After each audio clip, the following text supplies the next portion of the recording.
Hello, everybody. It's Richard Fink. This is the Workplace Safety and Insurance Board Legal Side podcast with Richard and Paul. I'm a lawyer who specializes in workers' compensation. Paul? Hello, everyone. My name is Paul Taylor. I'm a licensed paralegal by the Law Society of Ontario with a specialization in workers' compensation and human rights law. If you want to reach out to either one of us or be part of our podcast, like our guest today, Dr. David Corey, you can contact us through the links below. This week's topic is our special guest speaker, Dr. David Corey. So let me just do a brief introduction for David. From 1980 forward, David was the manager and director of the Health Recovery Clinic, which was a medical clinic designed to treat people with chronic pain disability. The clinic operated for many years, treating a small number of injured workers and people who suffered chronic pain from motor vehicle accidents.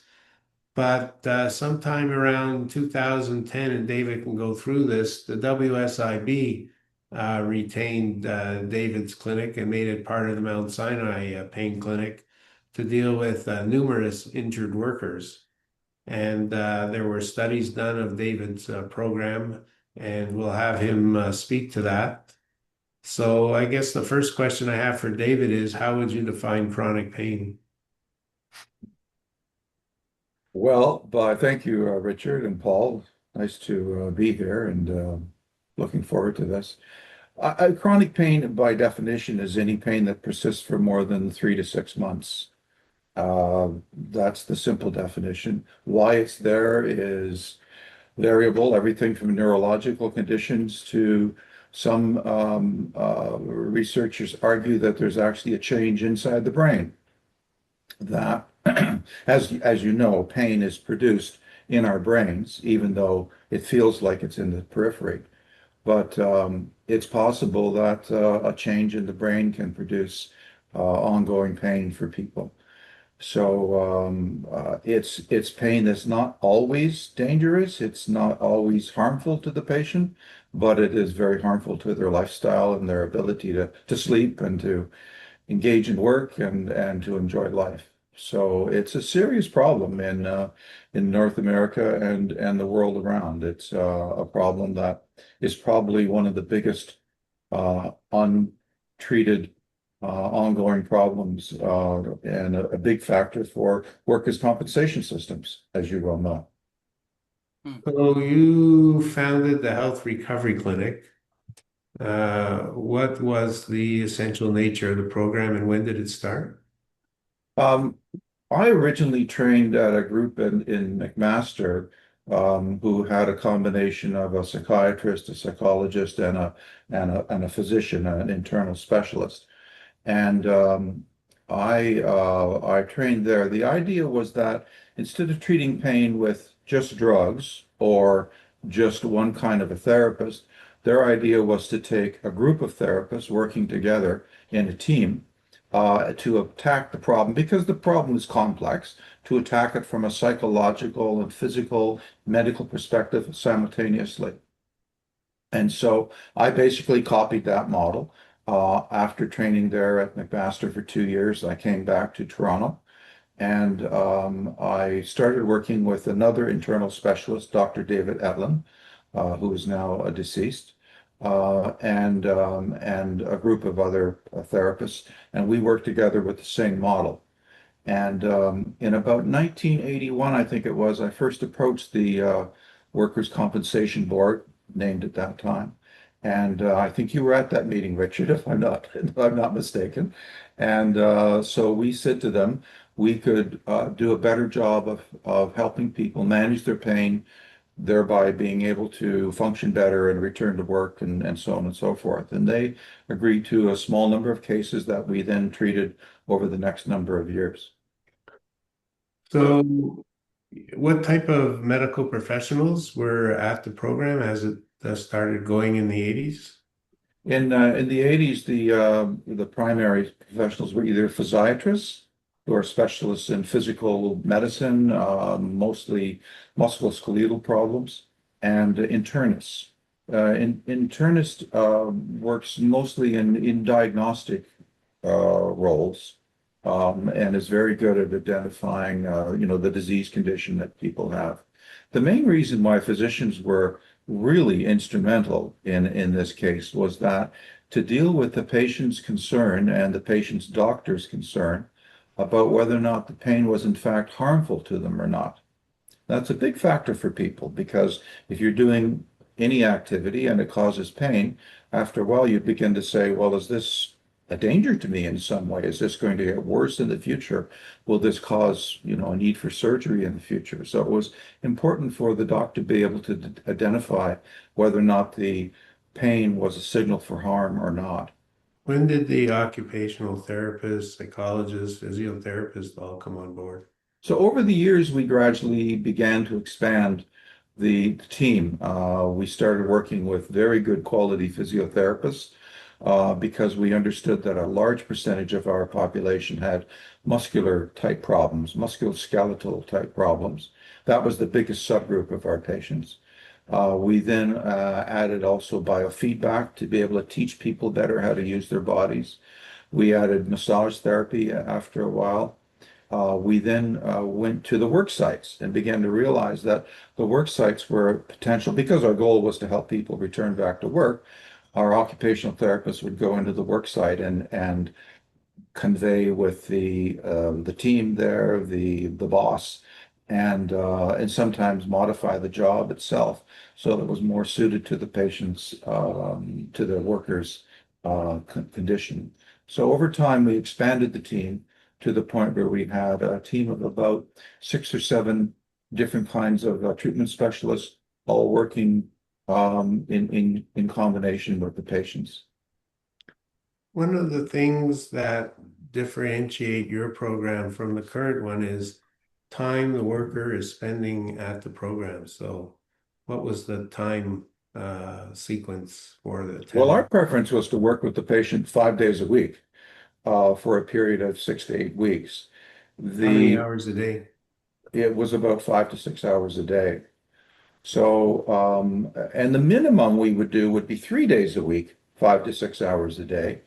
I mean, we just did some research on that, and anything less than that really doesn't produce the kind of behavioral mindset changes in the patient that is needed to be able to manage pain and to cope with residual pain.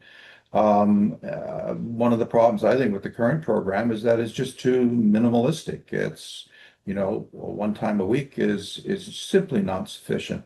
You can teach people a few things, but can they incorporate it into their life and into their lifestyle and into their work? And those are difficult changes for patients, people who have already been working for 20, 30 years and are injured and need to learn different tools. And so we just found that it was necessary to, if we're going to have any impact on the patient that would be lasting, you needed to be able to change all of those behaviors. In the 1990s, how many injured workers were you treating per year, roughly? I think it was on the order of 200 to 300 per year. Per year. And when did the program expand into include Mount Sinai?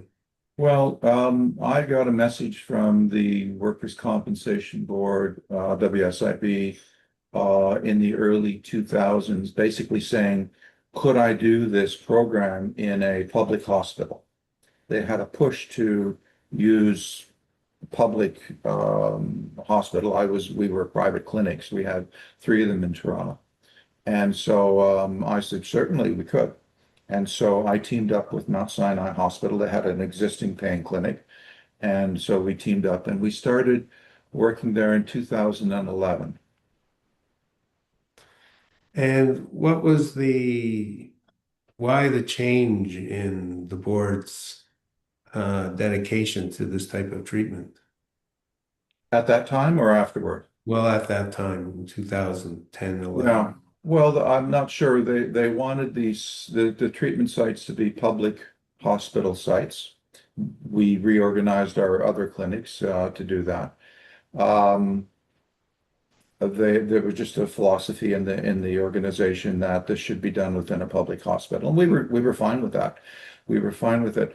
One of the big changes that happened after that, though, was that for many years we had been receiving referrals from both the WSIB as well as other sources. Family doctors would refer a case, a other health professional would refer a case. Sometimes law firms would refer a case. Sometimes people would, find our program on their own, and we would be able to see them and at least do a quick assessment to say whether or not this person was anywhere in the possible realm of being able to benefit, and then write a short letter to the WSIB and say, we think this person is a potential case, do what you wish. And sometimes then they would respond and say, okay, go ahead and do an assessment and see what you recommend.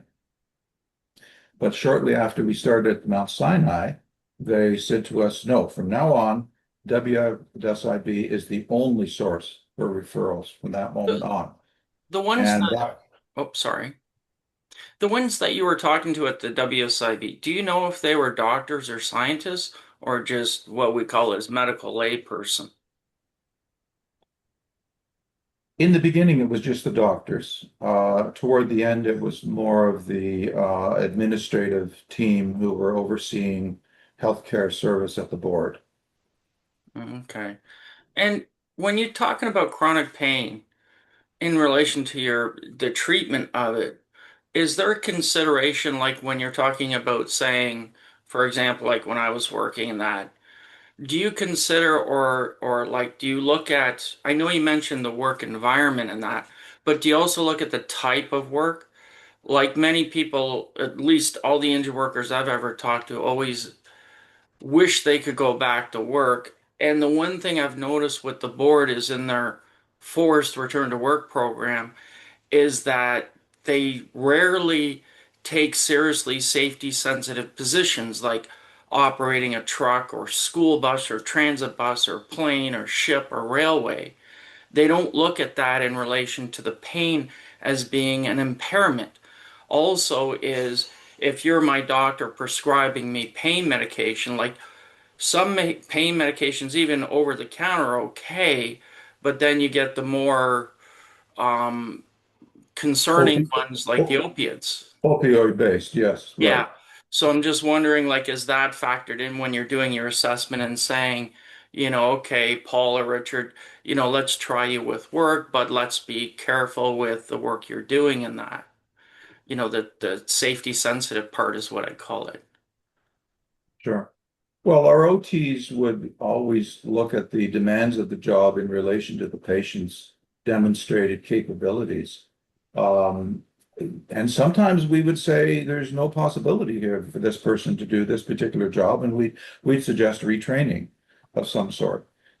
In a few cases, we were able to modify the work environment. We had a famous case with a right shoulder problem who had a job that consisted of doing this all the time, and we just said, turn the workplace around, and so from now on he can do this, and that solved the problem, and they carried on from there. So you can take a look at the work environment, and at least make some recommendations around modifications. The workplaces were not always capable of making a change, but in that case we'd end up suggesting some form of retraining. And when you were talking about your program in general context of 5 to 6 hours a day and 5 days a week, which I wouldn't say seems aggressive or anything. I wouldn't use that word. I would say is committed more like, you're more working closer with the injured worker. The one thing I've noticed today, it seems in talking to injured workers and clients and friends and that, is that there seems to be a very stringent timetable or schedule, regardless of your injury and the extensive nature of it. And also they don't listen to the individual. Like if they say, well, I'm in a lot of pain and I can't do this, like when you were talking about the 5 to 6 hours a day and 5 days a week, and I'm not saying you do this, and just get that sense you wouldn't, but it flashed me back to an injured worker I'm representing who used to go to the Downsview Center, and I think Richard knows the one I'm talking about, Sure. where he went and he literally, after the second day, walked out because he was in so much pain that he couldn't manage, Yeah, which sent it signaled to me that they clearly weren't listening to him. Like there is, and I get it, pain, the problem with pain, and this is what I often say to fellow injured workers that are missing an arm or a leg. And I'll say to them, you know, it must be nice to have your injury. And they're like, what? Are you crazy? And I go, no, you don't understand what I'm saying. You're missing an arm. So when you say, hey, I can't lift anything on my right side, they can see it. But yeah, if you're suffering from chronic pain, they can't yeah. see it. So there's this sense of, I wouldn't say disbelief, but perception that the person No, is literally faking. And sure, sure. and It's it's it's it's it's really problematic. it's a type of invisible injury, Yeah. right? The pain is totally subjective. Only the identified patient can feel it. And it doesn't matter how many numbers you put on it and how much you look at it, you still can't feel that experience. So, I mean, we would modify the program to the extent that if the person was having trouble adapting, we could modify the number of hours they were there or modify the activities they were doing at the time. Yeah, you have to take, when you're treating chronic pain, you have to take the patient at their word completely. If the patient says this hurts too much, I can't do it, say fine, okay, let's do this a different way.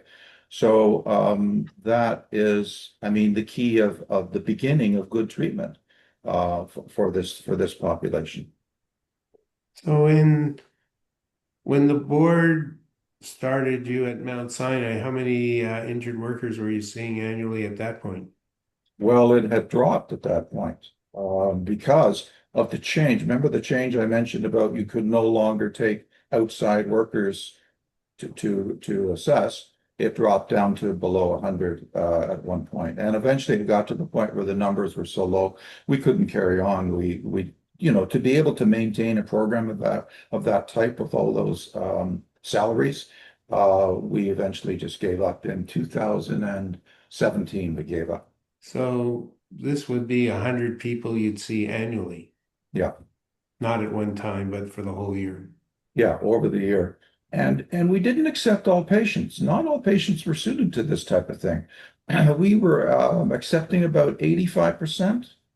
Hmm. Um, Sometimes patients would simply say, well, some would say, I need surgery. And I absolutely believe that if I go somewhere special and get my surgery, that's going to fix my problem.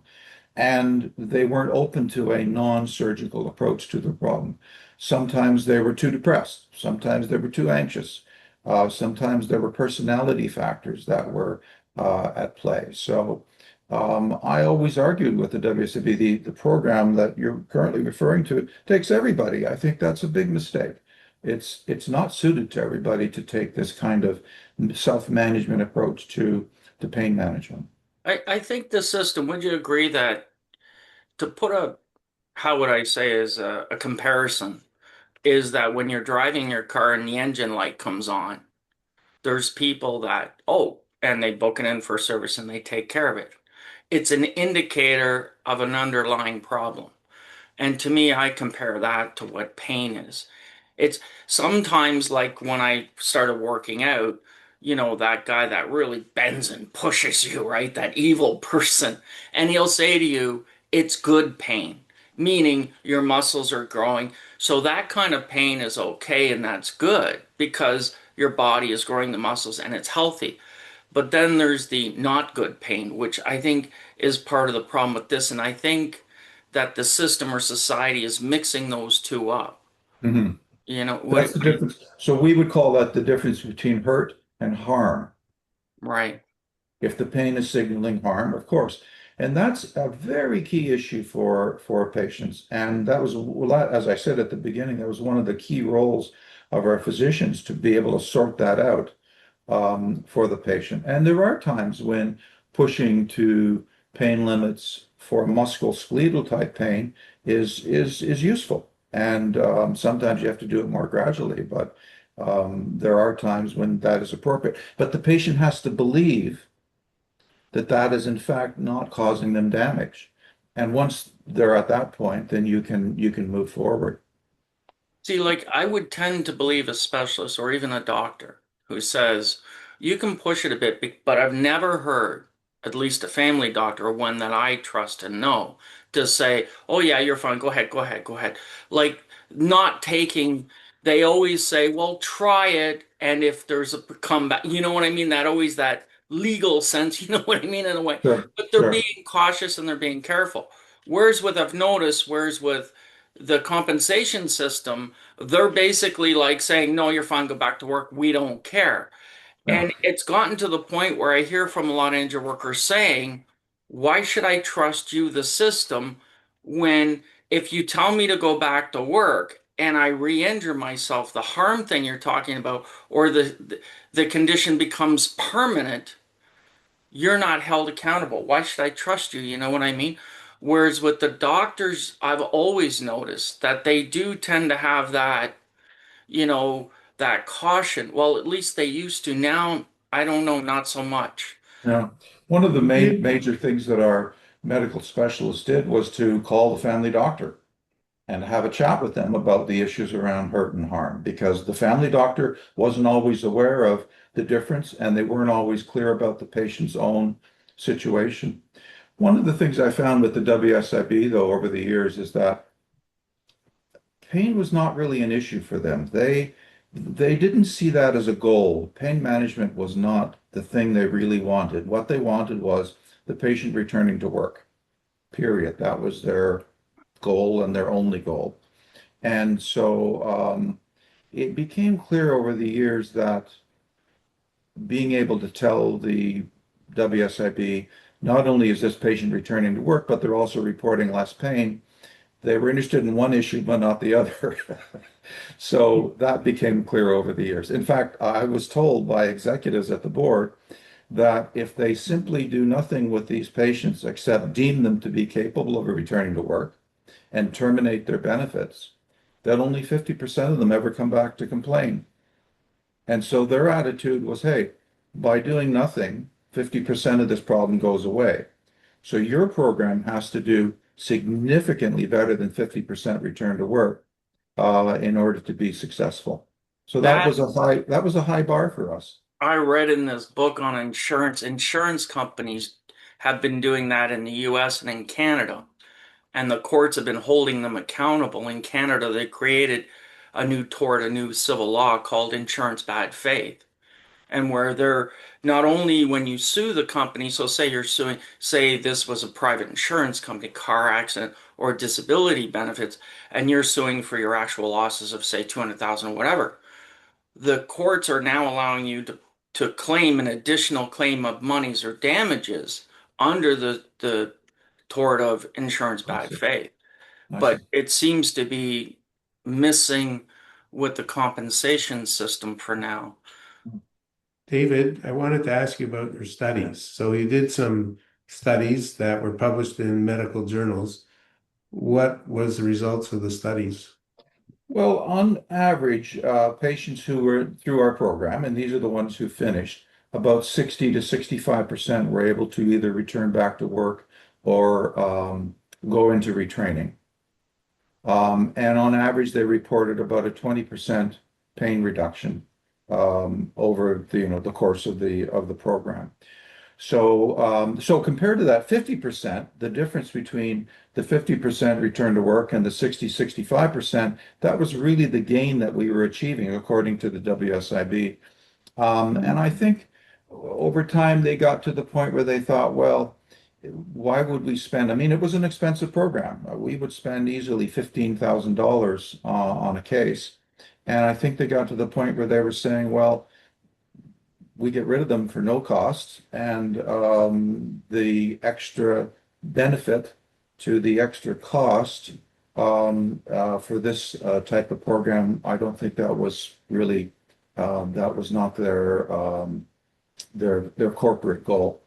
You had a control group in at least one of the studies. What percentage of the control group that The got 50%, because when the WSIB says return to work, they didn't really mean to return to work. What they meant was off benefits. That was the only measure they ever used. We actually did a survey. We went back to we actually went back to both the control group and our treatment group and asked them, "Are you still at work?" We did this about 6 months afterwards, and there was a big difference. The group who were treated were much more likely to stay at work. The other group were significantly less at work themselves. So there was a big change. People just coped with the problems themselves. They stopped fighting the WSIB. They went off to do a different kind of job, and that's how they managed. So what percentage of the control group got back to work on a semi-permanent basis? It was a low percentage. I'd have to look it up, but it was on the order of only 20% were actually still at work. Right.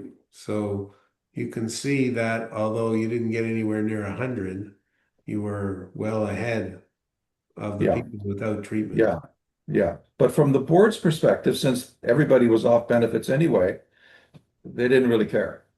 That's all they cared about was whether or not there was a benefit being paid to the worker.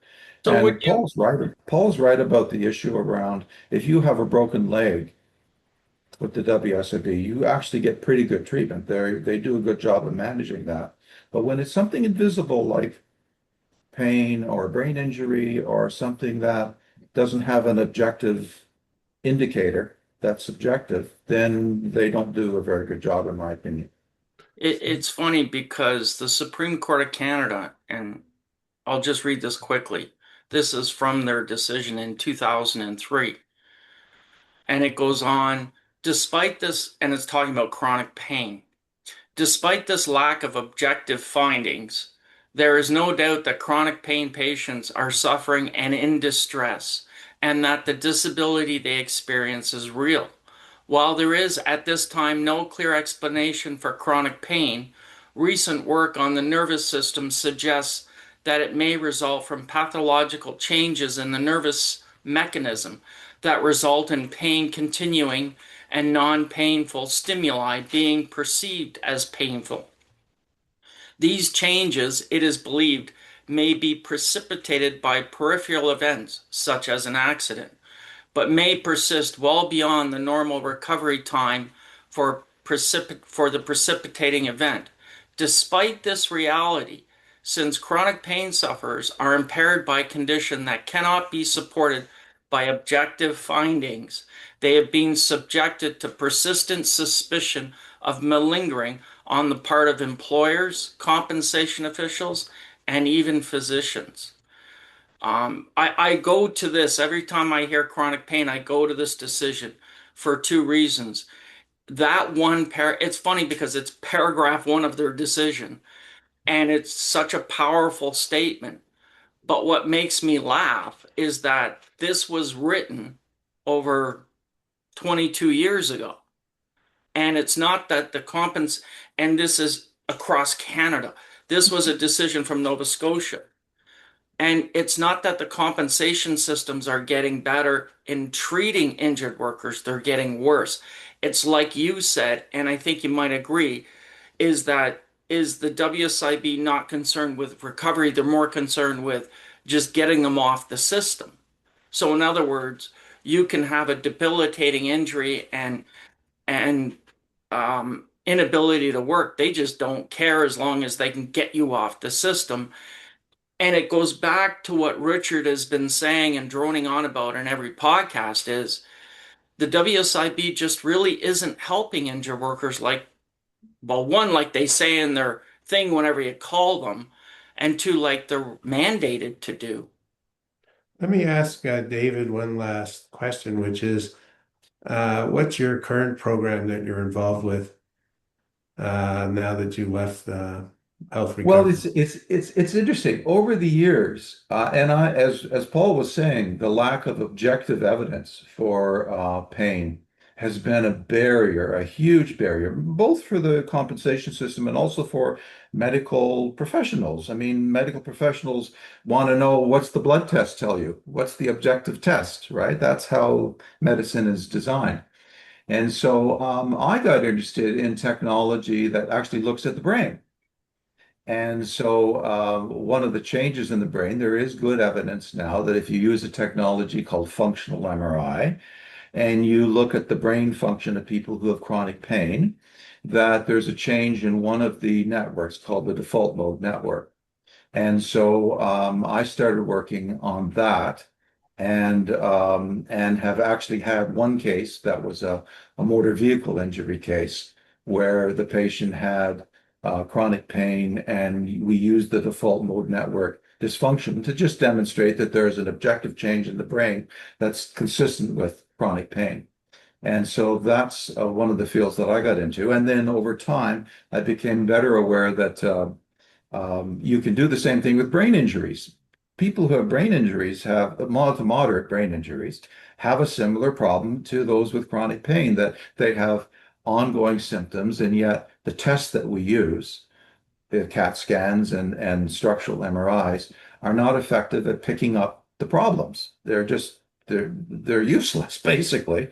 And so more sensitive technologies like functional MRI and even DTI are things that can pick up these dysfunctions in the brain, and are better able to identify, the types of treatment that might be available for them, and to guarantee that the patient in fact has an ongoing problem objectively. So And that's kind of what I got into after the years after I closed down Health Recovery Clinic. is the functional MRIs making progress with courts, compensation boards, motor vehicle insurers? They have yet to be tested in Canada. There's been a couple of incidents in the United States. The other technology, which is similar, called DTI, is actually being used a lot in the United States. I know of over 70 court cases where it's been used and accepted and utilized as part of the ruling for the court. So there's a shift going on. DTI is not being used a great deal in Canada at this point, but I expect in the next few years it will be. These are just more sensitive technologies that pick up more subtle problems in the brain, that we don't currently even consider. So SPEC scan, is that the same as a DTI? SPEC scan is a very crude system, more similar to functional MRI because it looks at blood flow. Um, it's um, uh, it's kind of the beginning of the change that's going on, but it's more crude. It looks at centimeters as opposed to millimeters, and there's no database. When you're looking at function of the brain, you need to know what does a normal brain look like when it's doing something, and then you be able to compare that to the patient. SPEC doesn't have that kind of analysis. So the DTI does look at the actual functioning. It looks at the function. It looks at the carriage of the information through the brain. It looks at the fiber tracks. All right. Well, now that we moving towards a physiological approach to chronic pain disability through advanced imaging, I'll leave it there. And thanks very much, David, for your time and experience and knowledge. Welcome. We'll definitely have to have you back on again, David. Thank you, or Dr. Corey. Thank you for coming on. My pleasure. Bye, everyone.